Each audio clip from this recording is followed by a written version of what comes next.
Hello, welcome to another edition of the Pace Report. I'm Brian Pace, reporting live here at Harlem Stage, here in Harlem, New York. Tonight you're going to witness the record release party of Sameer Gupta's Namaskar.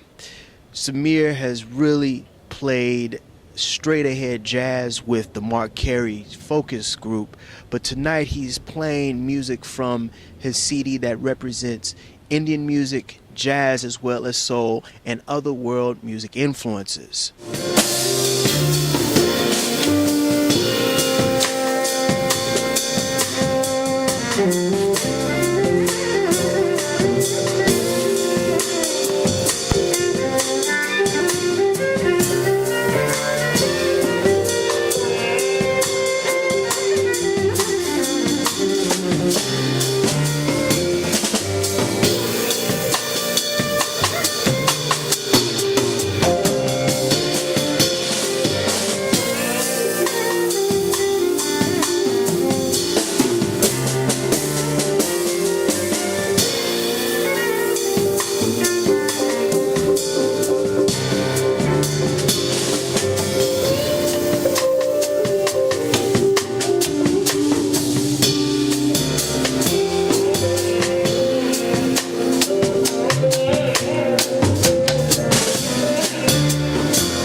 Namaskar, your brand new CD from Otema Records.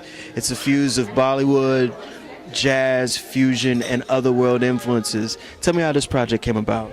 Well, Namaskar has been in the works for a few years now. It's been one of the longer projects that I've worked on. A lot of the albums I've done before have been live jazz records where I bring in a group into the studio and we just, play everything. A lot of times one take and then it's done. Usually one day in the studio and then maybe another day or two to mix.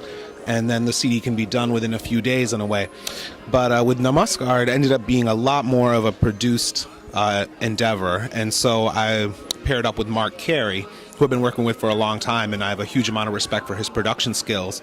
And so, it involved working on some tracks with Mark that I very particularly picked out from the classic 50s and 60s Bollywood era of film music, basically. And these are like the classic songs that my folks loved. Like when they were growing up and when they came to the States, these were the songs they were listening to. They brought the cassettes from India and the vinyl. And I sort of am coming around now to redo this material. And so I went to Mark and I said, look, I got these melodies, I have these bass lines, I have these grooves in my head, I want to put them down. So he put them down in an application called Ableton Live. And then I took that material to the Bay Area, across to the West Coast, and I paired up with David Boyce, David Ewell, Prashant Radhakrishnan, Srinivas Reddy, and Charith Premawardanan, the violist. And, basically we just delved into this material. I had them play along with those tracks, and then I brought those tracks back to New York, handed them over to Mark. We knocked out all the old stuff that was not acoustic instruments and sort of fleshed it all out from there. And it ended up taking at least probably 2.5 years to produce the whole thing.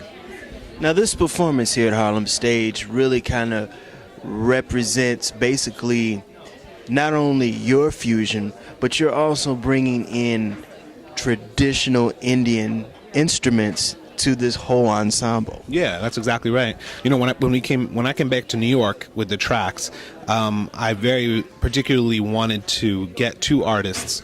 One was based in Queens, in Jackson Heights. His name is Pandit Ramesh Mishra, and he's a sarangi maestro, which is a bowed instrument that's one of the most gorgeous instruments of Indian classical music.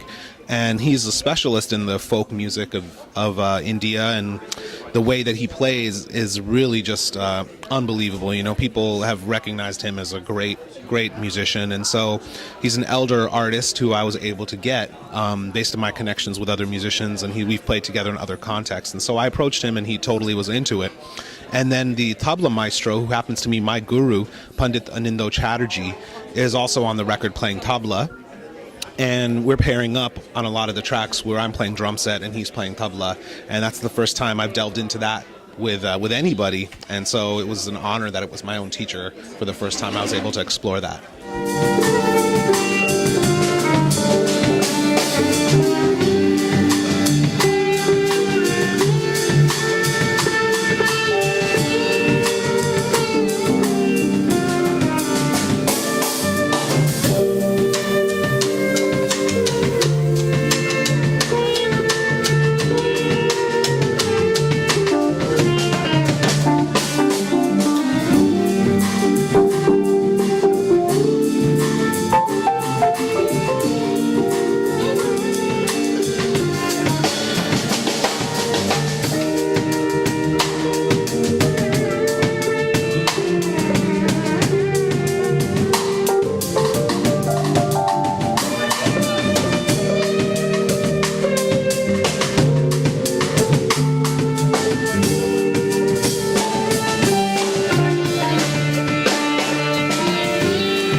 Would you say right now, musically, now just here in the United States, but around the world, that world music now is starting to become more vogue now because of the fact that people are craving something very, very different and very interesting as far as musical taste? Yeah, I think that world music is catching on in a major way. I mean, I think a lot of it, of course, has to do with the internet and how close everyone is to each other, you know, in the world today. Through your computer, you can meet people around the world, and you can check out music you've never heard before, and even listen to, you know, classical music from other parts of the world, or traditional music, or native music from other parts of the world. And so that kind of depth, where you're not only seeing necessarily how people in another country see America, but how people in another country have their own music, is the sort of significant step there that I think Namaskar is trying to get to, where we're looking at the music of India as something of its own. So even when they bring it to Bollywood and they have these popular songs, those songs still totally embrace Indian ragas and talas and the melodies and the rhythms.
One of the most important ensembles you are known for is playing with Mark Cary. And one of the things that you bring to not only your ensemble as well as Mark is that you play the tabla. Mm-hmm. Explain the origins of the tabla. Yeah, the tabla is it's known by some people as like the king of the percussion instruments, and the rhythms on the tabla are really amazing. They're incredibly advanced. There's a variety of timbres and textures, and you know, the sort of beauty of the tone is really, really amazing. And a lot of people just love the sound of the tabla. The tabla actually as an instrument has always been an accompanying instrument. It was always sort of second seat to, let's say, the sitar or the classical vocalist who the tabla would be accompanying. And so it was a little bit of an effort for tabla to come up into the limelight in a way. You had artists like Zakir Hussain who would, you know, take these great tabla solos and everyone would love it. And Ravi Shankar would encourage that occasionally, you know, for him to really step out. And so the tabla in the modern day is a very active, creative instrument. But in its original place in classical Indian music, it was very much like a sort of, back seat, and it didn't get to solo. There wasn't a lot of flashy stuff going on. In the olden days, before tabla came about, there was a larger instrument called a percussionist drum, which is a one-piece drum that was used in very serious, slow, sort of, classical Indian music of the day called drupad. And so tabla sort of came from the percussionist drum by an effort, I guess, to split it in half. And then ultimately it evolved from there into this modern day instrument, which is, fairly gone through some evolution. That'll do it again for another edition of the Pace Report. I'm Brian, Pace reporting live here at Harlem Stage here in Harlem, New York. I'd like to personally thank Sameer Gupta for his time, as well as Kim Smith for setting this interview up, Jana Herzen over at Matema Records, and Ivy here at Harlem Stage. As always, please visit my website, www.thepacereport.com, for my weekly column as well as my past segments. Until next time, remember, if it's in the groove, it'll make you move. Peace.